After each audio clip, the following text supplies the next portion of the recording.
সাবেক প্রধানমন্ত্রী বেগম খালেদা জিয়ার ৭৯তম জন্মদিন উপলক্ষে লক্ষ্মীপুর ইউনিয়ন বিএনপি বাবুল করিম বাবু ও সহযোগী সংগঠন সহ জন্মদিন পালনে কেক কাটা হয়।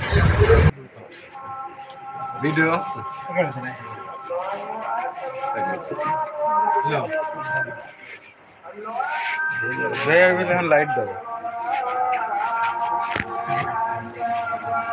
লাইট দাও, লাইটটা কই?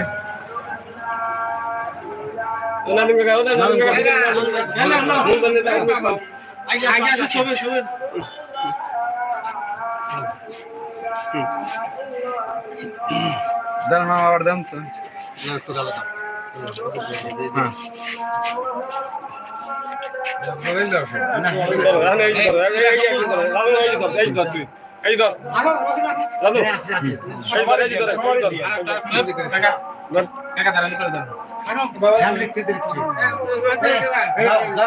হ্যাঁ